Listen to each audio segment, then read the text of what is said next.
You're playing a team that will fight you for 4 quarters. You need to match that. I'm gonna throw this. I discipline. Everybody do your job. Do your job. Good job. Notre Dame 44, Army 6. And what stands out to me is guys doing their job.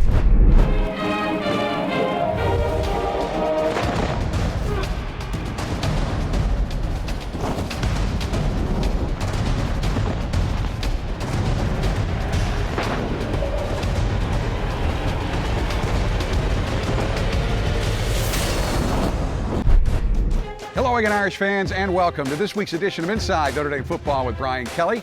I'm Jack Nolan. Every member of the Fighting Irish football team did his job in Notre Dame's dominating 44-6 victory over Army, including freshman defensive back Julian Love. Making his 6th straight start and first at free safety, Love made 3 tackles, broke up a pass, and grabbed his first career interception, stopping an Army drive at the goal line and earning him a post-game interview with our Tamara Brown. Did you guys have to make any second half adjustments? Just play hard and just finish. He doesn't know what he's talking about. I mean, do you know what you're talking about right now? I do. How many cliches did he give him? Did he give you like 8 cliches 2 already? Or 3. 2, 3. Tell him how you really feel, that you're the man. Go ahead, you can say it. I don't know about that. No, see how humble he is? He's a very humble kid. Inside Notre Dame Football is presented by TireRack.com and brought to you by Team Notre Dame partners Coca-Cola, Under Armour, and Gatorade. Inside Notre Dame Football is also brought to you by Bank of America, Canon, Xfinity, Delta Airlines, proud to be the official airline of Notre Dame Athletics, Nissan, Notre Dame Federal Credit Union, Sirius XM Satellite Radio, and UPS.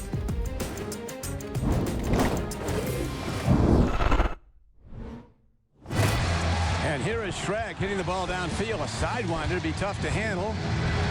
Really well done by Army. It's picked up, and Notre Dame looking for room to go, and they find it. Could be it. On the way, running hard. C.J. Sanders pulling away further with every step. He's all the way home. Touchdown, Notre Dame. How well did your team execute the game plan on both sides of the ball against Army?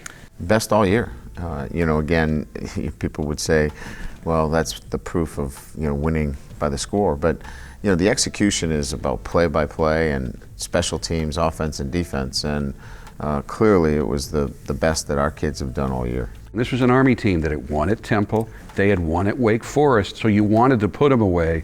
No better way to do that than scoring on your first 6 possessions. Well, I think opening up the game with a kickoff return for a touchdown. We had done that before. We just had a penalty against Michigan State, so we did it again. And CJ was decisive, hit the hole. We had very good blocking, and opens up the Shamrock Series in the way you want it with a kickoff return. And then immediately 3 and out, and then getting the ball and scoring and getting that great separation from an option team, getting up 14 points is a big, big difference. KJ Stefferson is starting to look in games the way he looked in preseason practice.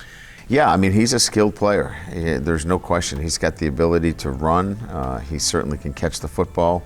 There's a couple of chances out there that he'd probably like to have again, but he's a true freshman who's just handling himself at Notre Dame with all the classes and academics and football. There's a lot on his plate, but you can see that he's going to be an emerging player for us here at Notre Dame. Who else deserves special mention for their performance on offense against Army? Well, I think anytime you rush for over 200 yards, the front 5 and the tight end, receivers, everybody deserves it, and the backs, the way they ran the football. I think it's hard to rush for over 200 yards, and when you're a balanced offense and you're throwing the football around too. So I think the offensive line, really did a nice job of giving our backs the opportunity to run the football. You're up 38-6 to start the second half, and you hold the ball for nearly 18 minutes. That's got to be the best way to secure a victory. Absolutely. Finishing up the game, running the football the way we did is the way you want to close out these kinds of games. And, I thought the physicality was up. I thought the mental toughness was up. We told our team, look, these are the cadets. They're not going to quit. They're going to come out here and they're going to keep battling. You're going to have to match that intensity, and they did.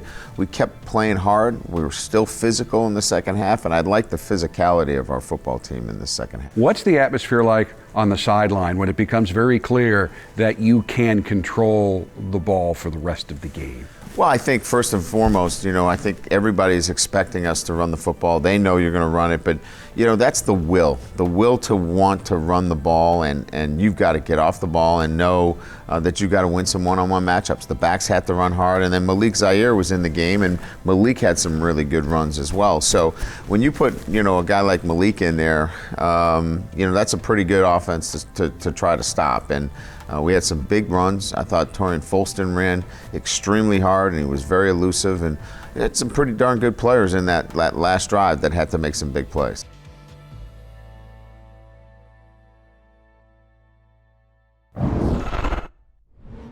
Down 44-6, you bet you go for it. And McGew to the goal line, and that ball is loose. Is it intercepted? And that's Julian Love with a pick. Who stood out on defense? Boy, I think we could look at a lot of players. I thought Cole Luke, as a senior, played very well. I thought, when you talk about option football, everybody has a job and a responsibility. The names that probably you wouldn't hear but did a great job was Greer Martini, Niles Morgan, Jerry Tillery, Isaac Rochelle, because they were left inside out to stop the dive and the quarterback and force the ball to the perimeter where there were a lot of plays to be made from some of our younger athletic players. And Julian Love was there, and Drew Tranquil, and Cole Luke, James Anawalu, and those guys had very, very big games. But somebody's got to do the grunt work, and the guys that I mentioned earlier did a great job of doing their job. This defense has made such dramatic improvement. It seems to have really just brought a different attitude of, the record isn't good, but we're playing pretty good football right now. Yeah, you want to know what the futures look like. You want to also know that the present is really strong. And so from the outside in, people can look at the record and they can make their own judgments. But if you're looking from inside out, the health of the program, and the health is really good. That the defense has gone from 103rd to 39th in the country, playing with great energy, with a lot of young players that are playing very hard. There's a consistency, they're building, and it's going where you want it to go. It was a struggle, there's no question. But in college football, the margins are very, very small. At 4-6, very easily this football team is not a 4-6 football team. It's a better football team than its record, but we are who we are. But we know internally in this room that we're a much better football team.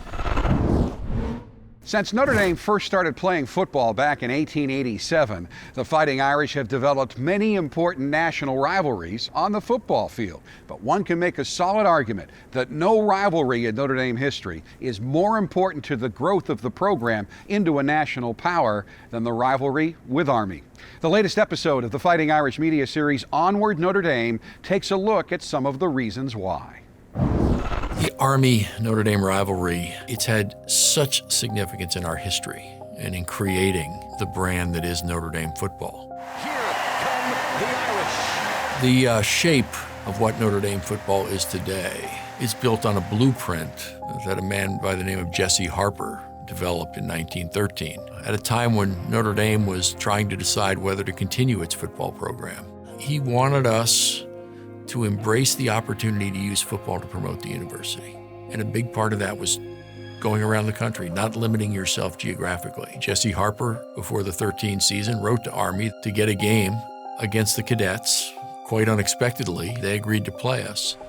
The decision from West Point to play Notre Dame on the football field gave the Catholic University an opportunity to establish their identity and make history.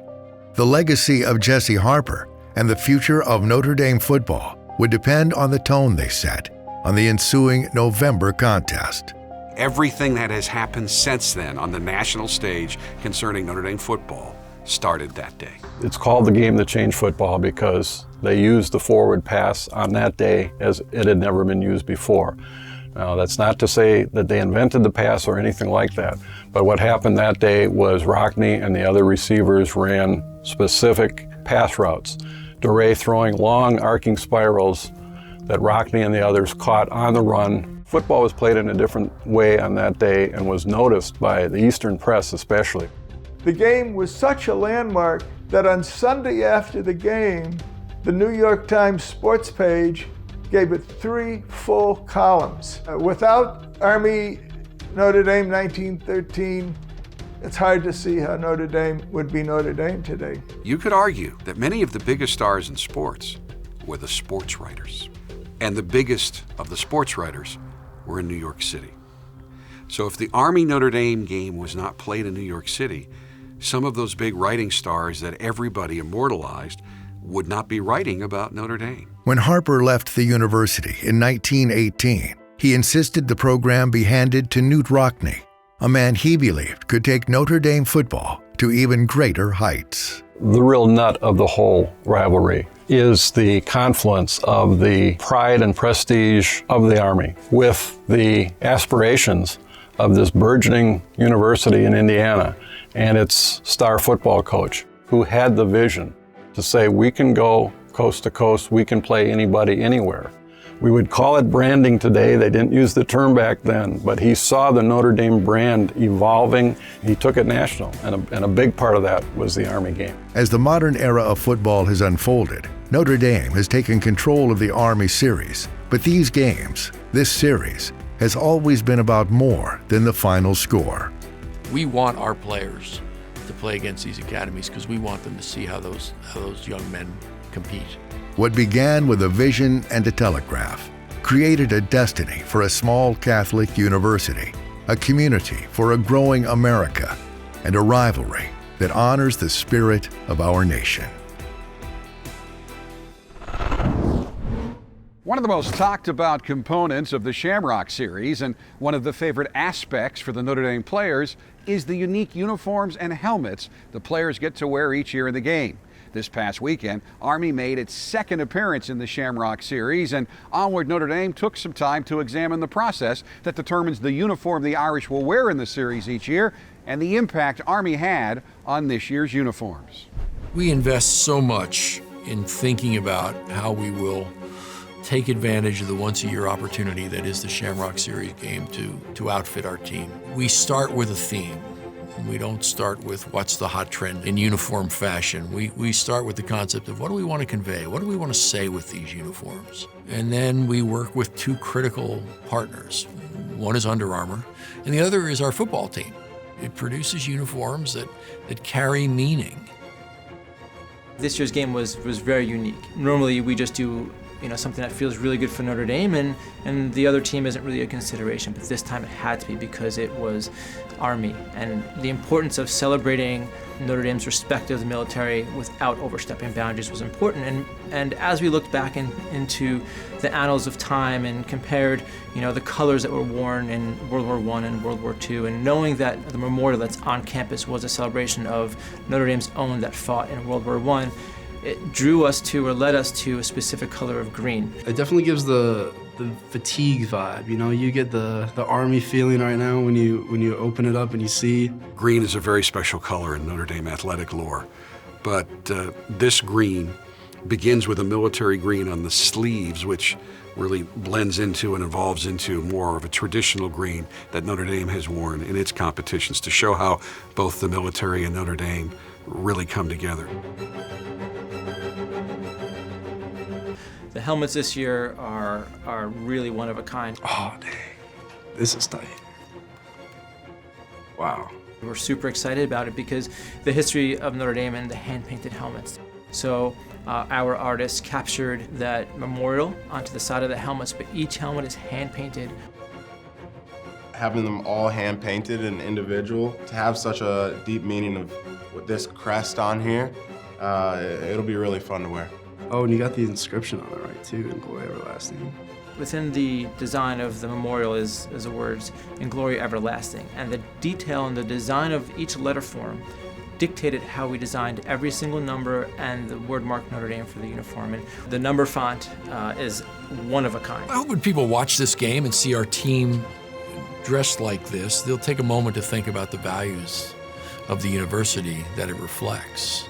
Sports is all about this university's understanding that while it is independent and draws its strength from its faith and the remarkable achievements of its students and professors, it is also does that through the freedom and benefits that this country produces and that are protected every day by men and women like the men and women that we will be with in San Antonio for this game.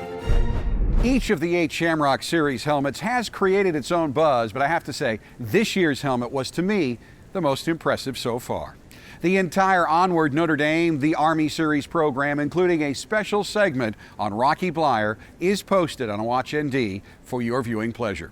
Inside Notre Dame Football returns right after this timeout. Favorite all-time movie? Grease. First car you ever drove? Suburban, Chevy Suburban. Favorite musical group or artist? Oh man, Kygo. Last book you read? The Brothers Karamazov, Summer School. Favorite class? African American Resistance. One thing the public would be surprised to learn about you? I'm extremely flexible. Where is your favorite spot at Notre Dame? 13th floor of the library. Always quiet. Place in the world you would most like to visit? Australia. Best nickname on the team and who has it? Oh man, Julian Love. One thing you always hear from Coach Kelly in practice? Get a break. Best singer on the team? Nobody. Best dancer on the team? Jay Hayes. Best comedian on the team? Also Jay Hayes. Best dresser on the team? Torrey Hunter. Worst dresser on the team? Me. Best thing about playing for Notre Dame? Pride and tradition, Notre Dame football. Jerry Tillery, you've completed the 60-second drill on Inside Notre Dame Football. Much. It's time now for the experts at TireRack.com question of the week for Coach Kelly. This week's question comes from Kathy Melke of St. Louis. Coach, do the players get to keep their Shamrock Series helmets? They do. They get to keep their Shamrock Series helmet. That is their gift at the end of the year, so they do get to keep those. And when you talk about what you do for teams, you either give them a jersey or a helmet. We give them the helmet this year.